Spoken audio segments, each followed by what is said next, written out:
Dati nang nagkainitan ang Israel at Turkey.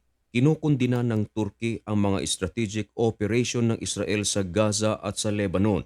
Pero sa pagsiklab ng digmaan sa Syria, kapwa Israel at Turkey nagsagawa ng malalaking airstrike sa Syria. Ayon sa ulat, ang Turkey nagpalipad ng kanilang mga drones at kumitil ng 11 na mga sibilyan sa northern Syria, samantalang ang Israel pinulbos naman ito ang maraming military bases ng Syria at winasak din ito ang chemical weapon facilities ng naturang bansa. Yan ang mga nakapaloob sa videong ito.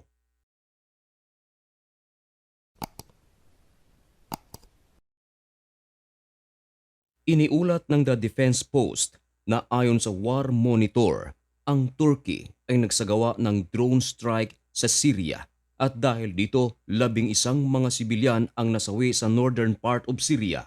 Tila tinamaan ang Turkey sa kanilang pambabatikos sa pamunuan ni Benjamin Netanyahu nang merong mga sibilyan ang nasawi sa mga operasyon ng Israel sa Gaza at sa Lebanon. Dahil ngayon, sila mismo meron silang napaslang na mga sibilyan dahil sa kanilang ginawang drone strike sa Syria. Ayon sa ulat, nagsagawa ng drone strike ang Turkey matapos na mapababa sa pwesto ang presidente ng Syria na si Bashar al-Assad. Ang tanong, sino naman ang target ng Turkey?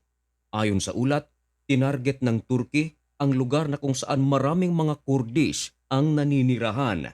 Ang mga Kurdish sa Middle East, sila ang pang-apat na pinakamalaking pangkat etniko pero wala silang bansa. Kaya naman, ang mga Kurdish ay naghahangad na magluklok ng presidente sa Syria na pro-Kurdish.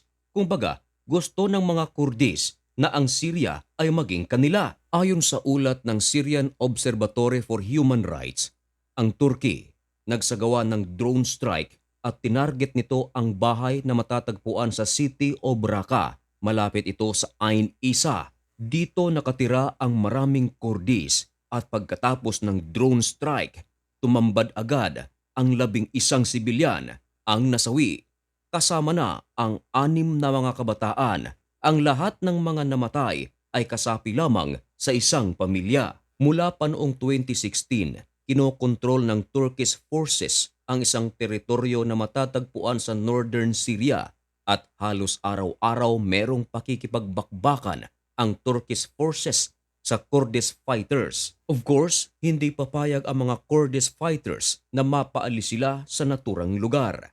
Kaya dahil dito ay nilalabanan ng Kurdish fighters ang Turkish forces sa lugar na ito. At nag-take advantage naman ang Turkish forces dahil sa pagsiklab ng digmaan sa Syria mula noong November 27 hanggang noong mga nakaraang araw, gumawa ng drone strike ang Turkey. Magkaiba naman ang pinapanigan ng Turkey at Russia sa digmaan sa Syria dahil ang Turkey ay pinapanigan nito ang mga rebelde na umaatake kay Bashar al-Assad, samantalang si Vladimir Putin sinusuportahan nito ang presidente ng Syria. At sa kasagsagan ng digmaan sa pagitan ng Israel at ng Hamas, Israel at ng Hezbollah, Israel at ng Houthis, kapwa Russia at Turkey nagkakaisa laban sa Israel.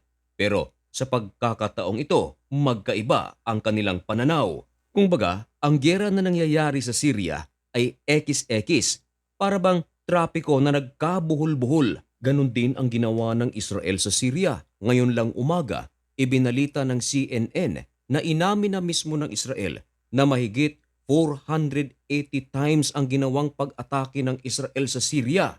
Ayon sa ulat ng CNN, nais daw baguhin ni Benjamin Netanyahu ang mukha ng Middle East. Marahil ay gustong mangyari ni Benjamin Netanyahu na ang buong Middle East ay magaya sa ginagawa ng Saudi Arabia, ng United Arab Emirates at ng Ehipto.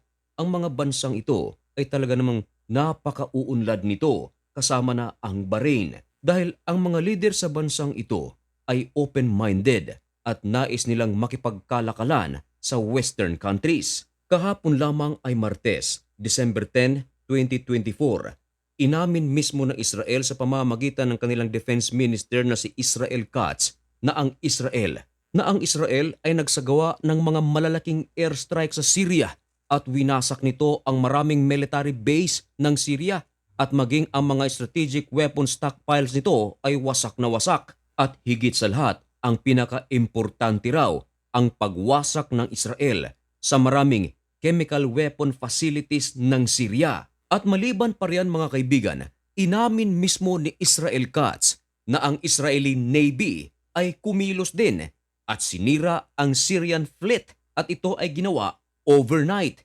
Ang pagkawasak ng maraming chemical weapon facilities ng Syria, marahil ito ang sinasabi ng Prime Minister ng Israel na si Benjamin Netanyahu na nais niyang baguhin ang mukha ng Middle East. Kumbaga, ayaw niya na maging threat ang Middle East para sa ibang mga bansang katabi nito at nais niya na maging friendly ito sa Western countries. Nais din niya mga kaibigan na umunlad ang buong Middle East. Kaya ayon kay Benjamin Netanyahu, ang pag-collapse ng Assad regime sa Syria, malaki ang possibility na magbibigay ito ng napakalaking pagbabago sa bansang Syria. Nagkakatugma naman ang sinasabi ni Benjamin Netanyahu at ng leader ng Syrian rebel na si Julani. Sinabi kasi ni Julani na ang Syria is now purified or nalinis. Tinutukoy kasi ni Julani na ang puwersa ng Iran ay kanila nang naitaboy na nasa loob ng Syria. Maging ang Hezbollah na itinalaga sa Syria ay pinalayas na ng mga rebeldeng ito. At dagdag pa ni Julani, wala na raw kapangyarihan ang Iran sa kanilang bansa. Maging ang mga galamay nito gaya ng Hamas at ng Hezbollah, wala na silang karapatan sa kanilang bansa. Maging ang impluensya ng Russia at Iran ay mawawala na sa Syria. Ayon sa ibang mga eksperto at analyst, ang Syria ay nakalaya. Sa loob ng mahabang panahon, sa kauna-unahang pagkakataon, inamin mismo ng Israel na meron silang mga sundalo na nasa loob mismo ng Syria. Ang tanong, ano ang ginagawa ng Israeli forces sa loob mismo ng Syria? Bakit hindi ito ginegera ng mga rebelde na nagpababa sa pwesto ni Assad? Ito ang sinabi ng Israeli officials na ibinalita pa rin ng CNN. Alam ng karamihan na ang Syria ay ginagamit ng Iran upang dito itawid ang kanilang mga armas upang palakasin ang puwersa ng Hezbollah na nasa Lebanon. Kaya ang reason kung bakit pinapasok nila ang kanilang puwersa sa Syria, ito ay upang i-block ang daanan ng posibleng gagawin ng Iran papasok sa Lebanon upang suplayan ng armas ang Hezbollah. Kung baga mga kaibigan, nagkakaisa si Julani at si Benjamin Netanyahu na wag nang bigyan ng power ang Iran sa kanilang bansa. At sa ganitong paraan, tuluyan ng hihina ang puwersa ng Hezbollah na nasa Lebanon. Ayon kay Benjamin Netanyahu, hindi raw siya propeta, pero nais niyang masiguro ang security ng Israel. Kaya ngayon pa lang ay gumagawa na ito ng hakbang.